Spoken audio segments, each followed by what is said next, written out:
चलो एक बार फिर से महेंद्र कपूर को इसी गाने से हिंदी फिल्मों में पहचान मिली थी। अजनबी बन जाए हम दोनों।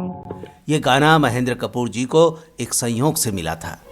न मैं तुमसे कोई उम्मीद रखूं। पहले इस गीत को रफी साहब गाने वाले थे।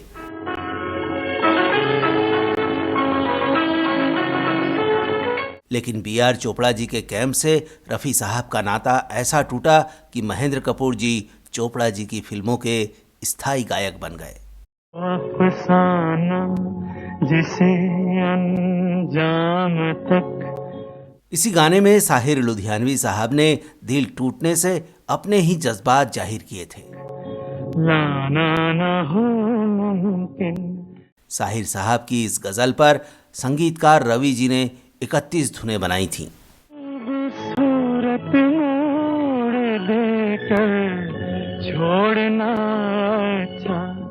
तो दोस्तों, आज की इस खास पेशकश में हम बात करेंगे इस मशहूर गाने की, इससे जुड़े संयोग की और इस गीत के बनने की कहानी की।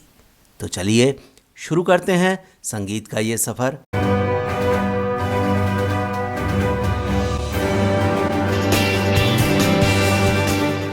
एक किरदार रिश्ता टूटने से उदास है, दूसरा अपनी बीवी से मिले कथित धोखे को लेकर अंदर ही अंदर जल रहा है, और जो तीसरा किरदार है वो अपने अतीत और वर्तमान का सामना करते हुए अजीब सी कश्मकश में फंसी हुई है। चलो एक बार फिर से अजनबी बन। इन तीन किरदारों की भावनाओं, मौजूदा हालात और भविष्य की योजनाओं को कुछ मिनटों में ही साहिर लुधियानवी ने बहुत खूबसूरती से सजाया है। कि ये जलवे पर आए हैं। जब भी महेंद्र कपूर जी की गायकी की बात आती है तो ये गाना ज़रूर याद किया जाता है। ये गाना उनके करियर में चमत्कार बनकर आया था और उन्हें ये गाना गाने का मौका भी एक तरह के चमत्कार से ही मिला था। वो अफसाना जिसे अंजाम तक। दरअसल इंडस्ट्री में निर्माता निर्देशक बी आर चोपड़ा, गीतकार साहिर लुधियानवी और संगीतकार रवि की तिकड़ी मशहूर थी। इन सबके पसंदीदा गायक थे मोहम्मद रफ़ी। बी आर चोपड़ा की फिल्म नया दौर में रफ़ी साहब के गीत बहुत लोकप्रिय हुए थे। इसके बाद जब धर्मपुत्र फिल्म बना रहे थे तो उनकी रफ़ी साहब के साथ अनबन हो गई थी। बताया जाता है कि चोपड़ा साहब ये चाहते थे कि मोहम्मद रफ़ी सिर्फ और सिर्फ उनकी फिल्मों के लिए ही गाने गाएं, बाकी निर्माताओं से कोई ताल्लुक ना रखे। रफ़ी साहब ये शर्त नहीं मान सकते थे। इस बात पर चोपड़ा जी इतने नाराज़ हो गए थे कि उन्होंने ये तक कह दिया था कि मैं इंडस्ट्री में दूसरा रफ़ी खड़ा कर दूंगा। ऐसे में रफ़ी साहब और बी आर चोपड़ा के रास्ते अलग अलग हो गए। बी आर चोपड़ा और मोहम्मद रफ़ी के बीच हुई तकरार का सीधा फायदा महेंद्र कपूर को हुआ।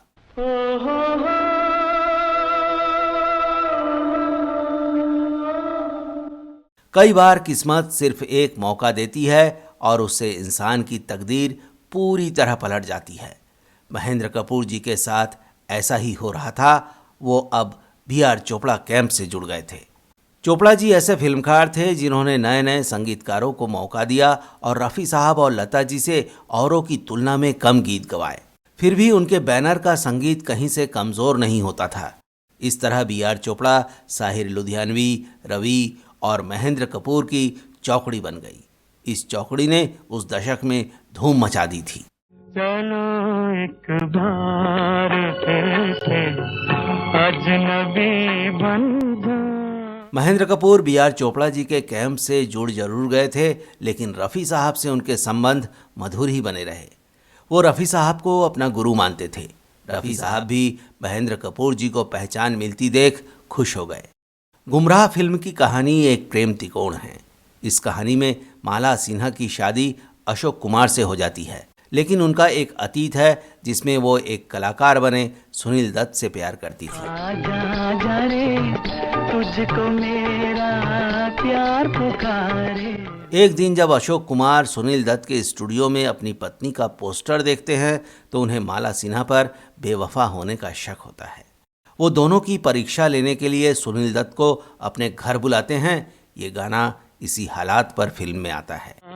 फिर से अजनबी बन जाए हम दोनों। संगीतकार रवि जी को साहिर साहब B.R. चोपड़ा जी के कैंप में लाए थे। रवि जी बहुत ही लोकप्रिय धुनें बनाने के लिए मशहूर थे। उनकी खासियत थी कि वो पहले से धुन बनाकर नहीं रखते थे, बल्कि गाने के बोल पर धुन बनाते थे। इस गीत की रचना के समय साहिर साहब का दिल भी टूटा हुआ था। वो रूमानी शायर थे। उन्होंने अपनी जिंदगी में कई बार मोहब्बत की, लेकिन उनका इश्क कभी परवान नहीं चढ़ पाया। वो तमाम उम्र अकेले ही रहे। कहा जाता है कि तब बॉलीवुड में आई नई नवेली गायिका सुधा मल्होत्रा ने फिल्मों में काम पाने के लिए उनसे नज़दीकियां बढ़ाई और बाद में उनसे किनारा कर लिया। ये रिश्ता टूटने का जख्म ताज़ा था। साहिर ने अपने दिल के दर्द को इस गीत के जरिए उजागर कर दिया। फिर से अजनबी बन जाए हम दोनों। रवि साहब एक गाने के लिए कई धुनें बनाते थे। उन्होंने इस गाने के लिए भी 31 धुनें बनाई थी, जिसमें से इस धुन को परफेक्ट पाया गया। इसे भीम पलासी और शुद्ध कानड़ा राग की छाया में बनाया गया था। साहिर साहब ने अपनी कलम की खूबसूरती से इस गाने में पूरी फिल्म की कहानी सुना दी है और B.R. चोपड़ा ने भी क्या कमाल का निर्देशन किया है। इस गाने के फिल्मांकन को बारीकी से समझने की ज़रूरत है। हम आपको इस गाने के तीनों किरदारों की स्थिति पहले ही बता चुके हैं।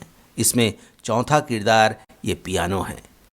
B.R. चोपड़ा जी ने इस गाने में ऐसा जादू जगाया है कि ये एक वाद्य यंत्र ना होकर एक किरदार हो गया है। चलो एक बार फिर से। फिल्म में अशोक कुमार अपनी पत्नी और सुनील दत्त के संबंधों को लेकर सबूत जुटा रहे हैं। अशोक कुमार पियानो पर सुनील दत्त को बैठाते हैं और पियानो की लीड खोल देते हैं ताकि ये दोनों उनकी निगाहों में रहे और वो बारीकी से दोनों को देख सके। इन हालात में माला सिन्हा बेजार है।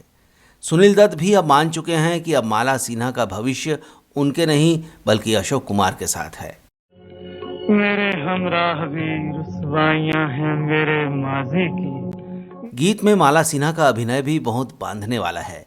वो गीत के दौरान अशोक कुमार के पास आती हैं ताकि उन्हें प्यार का भरोसा दिला सके, लेकिन वो पाइप पीते हुए जिस उचटती निगाह से माला सिन्हा को देखते हैं उससे साफ जाहिर होता है कि उन्हें अब अपनी पत्नी पर कोई यकीन नहीं है। 1963 में रिलीज हुई गुमराह के गीतों से महेंद्र कपूर को अपार लोकप्रियता मिली। उन्हें इस गीत के लिए बेस्ट प्लेबैक सिंगिंग का फिल्म फेयर अवार्ड भी मिला था। इसके बाद उन्हें कभी पीछे मुड़कर देखने की जरूरत नहीं पड़ी।